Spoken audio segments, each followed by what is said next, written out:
सभी विद्यार्थियों को नमस्कार। अपने इस YouTube चैनल पर आपका स्वागत एवं अभिनंदन। हाँ तो विद्यार्थियों, आज हम राजनीति विज्ञान की एक महत्वपूर्ण क्विज देखने जा रहे हैं। तो शुरू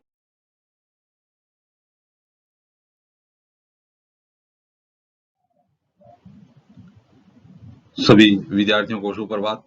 अपने इस YouTube चैनल पर आपका स्वागत एवं अभिनंदन। हाँ तो विद्यार्थियों, आज हम राजनीति विज्ञान की एक महत्वपूर्ण क्विज देखने जा रहे हैं। तो शुरू करते हैं आज की राजनीति विज्ञान की क्विज।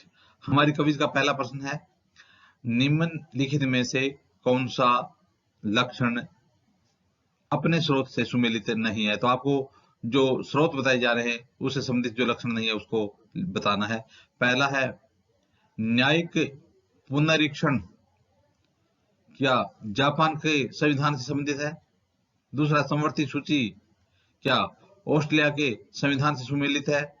तीसरा है नीति निर्देशक सिद्धांत, क्या आयरलैंड के संविधान से संबंधित है। चौथा है मौलिक अधिकार, क्या अमेरिका के संविधान से सुमेलित हैं। यह कह रहा है कि निम्नलिखित में कौन सा लक्षण है जो अपने स्रोत से सुमेलित नहीं है। तो देखिए विद्यार्थियों, न्यायिक पुनरीक्षण का जो विचार है वो जापान का संविधान से संबंधित नहीं है। समवर्ती सूची ऑस्ट्रेलिया के संविधान की देन है। नीति निर्देशक सिद्धांत आयरलैंड के संविधान की देन है। मौलिक अधिकार अमेरिका के संविधान की देन है। लेकिन न्यायिक पुनरीक्षण का जो कानून है यह जापान के संविधान से संबंधित नहीं है। तो इसका उत्तर हो जाएगा न्यायिक पुनरीक्षण का नियम जापान के संविधान से संबंधित नहीं है। तो देखिए विद्यार्थियों, न्यायिक पुनरावलोकन की उत्पत्ति सामान्यतः संयुक्त राज्य अमेरिका के से मानी जाती है। किसे? अमेरिका से। फिनोक व स्मिथ ने इसकी उत्पत्ति ब्रिटेन से मानी है। 1803 में अमेरिका के मुख्य न्यायाधीश ने प्रथम बार न्यायिक पुनरावलोकन की शक्ति की प्रस्तावना की थी। तो इस प्रकार से न्यायिक पुनरावलोकन की शक्ति की जो स्थापना वो किसके द्वारा की गई थी? अमेरिका 1803 में अमेरिका के मुख्य न्यायाधीश ने प्रथम बार इसका न्यायिक पुनरावलोकन शक्ति का प्रस्तावना की थी। तो इस प्रकार से न्यायिक पुनरावलोकन है वो जापान के संविधान से सुमेलित नहीं है, इसलिए इसमें एक विकल्प हो जाएगा। हाँ तो विद्यार्थियों, अब देखते हैं आज की क्विज का अगला प्रश्न। आज की क्विज का अगला प्रश्न है, इसमें पूछा जा रहा है कि भारत के संविधान की प्रस्तावना में कहा गया है, भारत के संविधान की प्रस्तावना में कहा गया है, एक, हम संविधान सभा के सदस्य इस संविधान को निर्मित और स्वीकार करे संपूर्ण देश को भेंट करते हैं। दूसरा है, हम भारत के नागरिक संविधान को निर्मित और स्वीकार कर स्वयं को अर्पित करते हैं। तीसरा है, हम भारत के लोग संविधान सभा के माध्यम से इस संविधान को निर्मित तथा स्वीकार कर स्वयं को यह संविधान अर्पित करते हैं। चौथा है, हम भारत के लोग इस संविधान को निर्मित और स्वीकार कर भारत को सौंपते हैं। तो आपको बताना है कि भारत के संविधान की प्रस्तावना में कहा गया है, इनमें से क्या कहा गया है। तो यदि विद्यार्थियों आपने इसका उत्तर 3 नंबर चुना है, हम भारत के लोग संविधान सभा के माध्यम से इस संविधान को निर्मित तथा स्वीकार कर स्वयं को यह संविधान अर्पित करते हैं, तो यह सही हो जाएगा। हम भारत के लोग संविधान सभा के माध्यम से इस संविधान को निर्मित तथा स्वीकार कर स्वयं को यह संविधान अर्पित करते हैं। अगला प्रश्न है विद्यार्थियों, संविधान सभा में प्रस्तुत उद्देश्य प्रस्ताव में अभिव्यक्ति विचार को भारतीय संविधान के किस भाग में पूर्णतः शामिल किया गया है। कह रहा है कि भारत संविधान सभा की में प्रस्तुत उद्देश्य प्रस्ताव में अभिव्यक्ति विचार, उद्देश्य प्रस्ताव में जो अभिव्यक्ति विचार बताया गया है वो भारतीय संविधान के किस भाग में पूर्णतः शामिल किया गया है। तो बताना है कि वो भारतीय संविधान के किस भाग में शामिल है अभिव्यक्ति विचार। तो देखिए विद्यार्थियों, पहला है प्रस्तावना, दूसरा है राज्य की नीति निर्देशक तत्व, तीसरा है मूल कर्तव्य और चौथा है मौलिक अधिकार।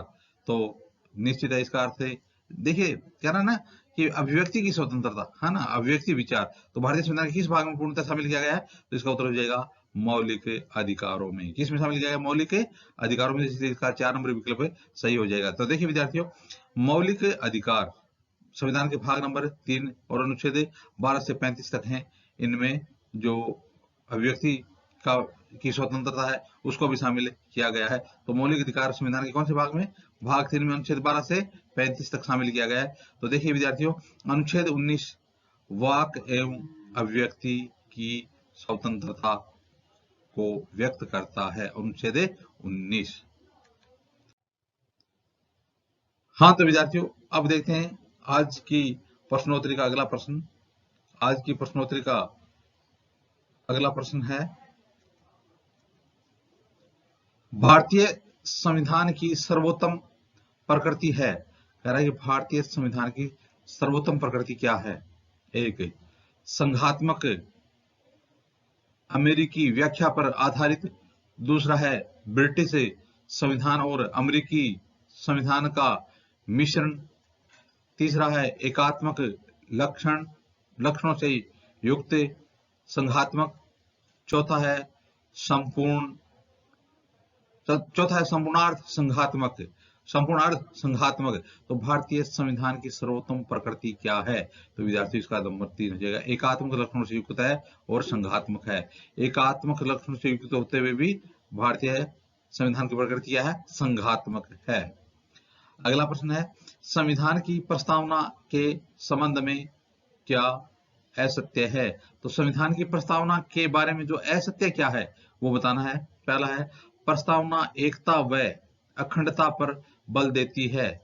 दूसरा है, संविधान की व्याख्या की दृष्टि से प्रस्तावना का कोई महत्व नहीं है।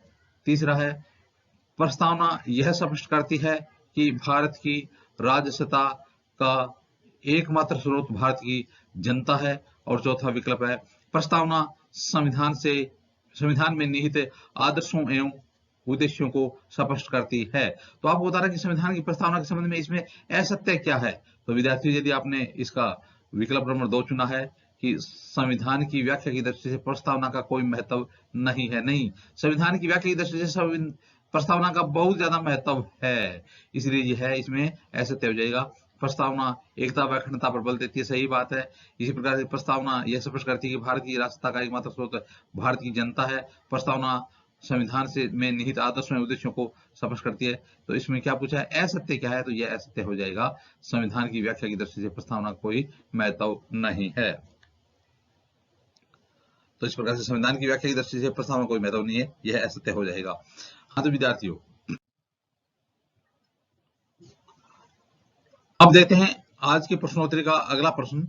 आज की हमारी प्रश्नोत्तरी का अगला प्रश्न है, निम्नलिखित में से कौन सा सुमेलित नहीं है? तो आपको बताना है कि जो नीचे आपको दिए गए हैं उनमें से सुमेलित कौन सा नहीं है। पहला है, 26 जनवरी 1950 संविधान लागू करने की तिथि।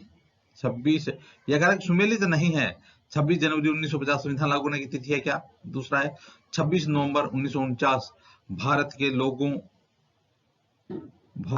लोगों ने संविधान को अंगीकृत, अधिनियमित और आत्मसमर्पित किया। तीसरा है, 9 दिसंबर 1947 संविधान सभा की प्रथम बैठक हुई। चौथा है, 24 जनवरी 1950 संविधान सभा के सदस्यों ने संविधान को अंतिम रूप से देकर हस्ताक्षर किए। तो इनमें से कौन सा सुमेलित नहीं है?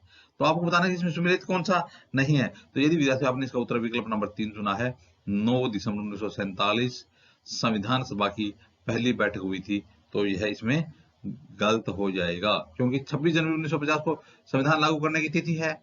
और दूसरा, 26 नवंबर 1949 भारत के लोगों ने संविधान को अंगीकृत, अधिनियमित और आत्मसमर्पित किया था। और तीसरा, 9 दिसंबर 1947 संविधान सभा की प्रथम बैठक हुई, यह गलत हो गया। 24 जनवरी 1950 को संविधान सभा के सदस्यों ने संविधान को अंतिम रूप से देकर उसके हस्ताक्षर भी किए थे, तो इसलिए 3 नंबर विकल्प है गलत हो जाएगा। देखिए विद्यार्थियों, संविधान सभा की प्रथम बैठक 9 दिसंबर 1946 को हुई थी। कब हुई थी? संविधान सभा की पहली बैठक कब हुई थी? 9 दिसंबर 1946 को हुई थी, इसलिए यह विकल्प गलत हो जाएगा। अब देखते हैं विद्यार्थियों अगला प्रश्न। अगला प्रश्न है, बी आर अंबेडकर का संविधान सभा में निर्वाचन हुआ था। तो आपको बताना है कि बी आर अंबेडकर का संविधान सभा में निर्वाचन कहां से हुआ था। पहला है बंगाल से, दूसरा है मुंबई प्रेसिडेंसी से, तीसरा है पंजाब से और चौथा है मध्य भारत से। तो इसका उत्तर हो जाएगा बंगाल से। तो बी आर अंबेडकर का संविधान सभा में निर्वाचन कहां से हुआ था? बंगाल से हुआ था। अगला प्रश्न है विद्यार्थियों, संविधान सभा में किस प्रांत का प्रतिनिधित्व सबसे अधिक था?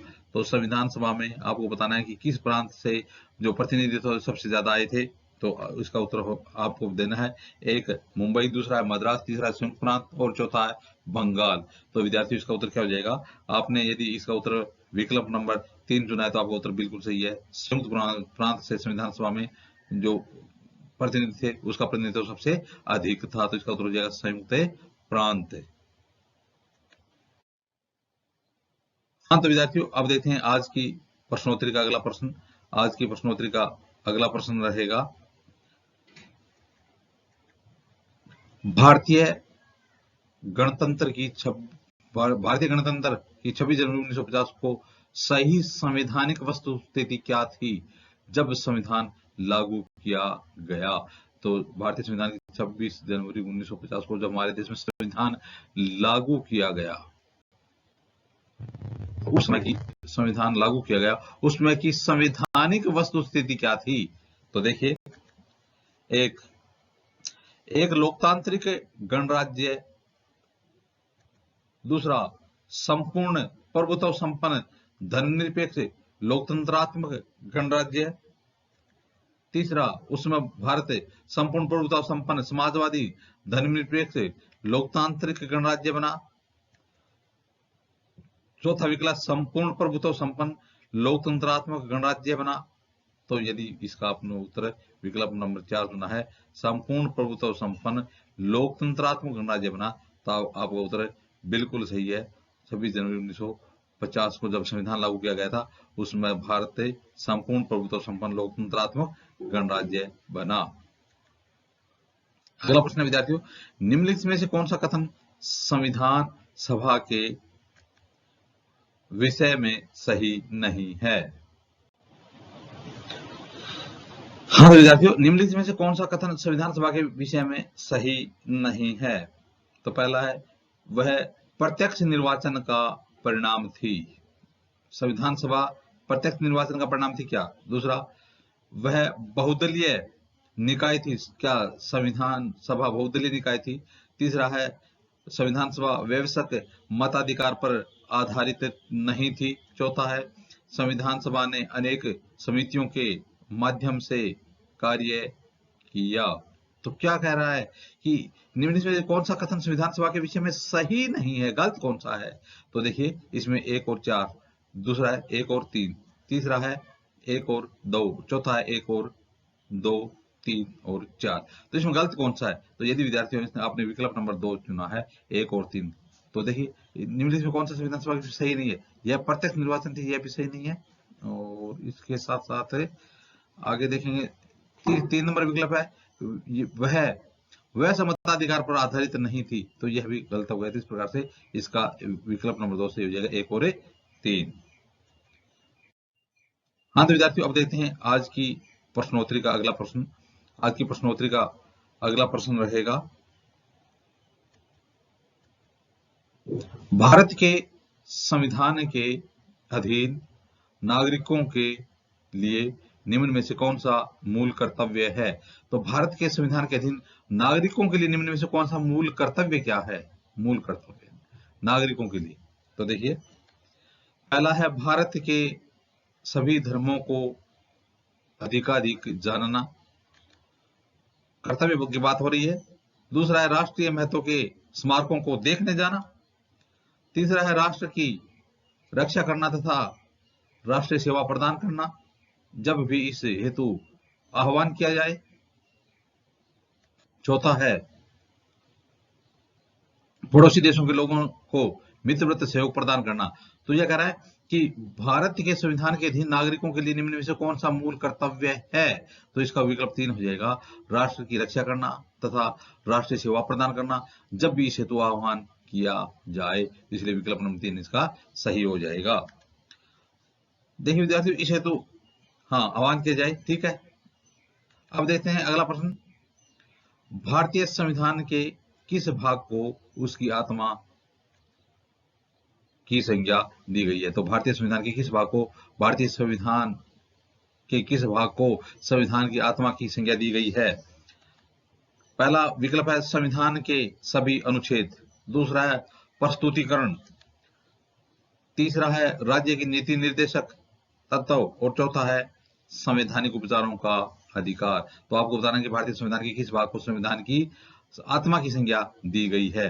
तो यदि आपने इसका विकल्प नंबर 4 उत्तर सुना है संवैधानिक उपचारों का अधिकार, तो आपका उत्तर बिल्कुल सही है, क्योंकि संवैधानिक उपचारों के अधिकार को भारतीय संविधान की आत्मा की संज्ञा दी गई है। तो देखिए विद्यार्थियों, अनुच्छेद 32 में वर्णित संवैधानिक उपचारों के अधिकार को डॉक्टर भीमराव अंबेडकर ने संविधान की आत्मा कहा है। तो संवैधानिक उपचारों का अधिकार का वर्णन कौन से अनुच्छेद में? अनुच्छेद 32 में इसका वर्णन किया गया है। तो इस प्रकार से विद्यार्थियों, आज हमने राजनीति विज्ञान की एक महत्वपूर्ण प्रश्नोत्तरी देखी। आगे आने वाले समय में इसी प्रकार से प्रश्नोत्तर देखते रहेंगे। आप भी अपने YouTube चैनल के साथ बने रहिए। वीडियो देखने के लिए धन्यवाद।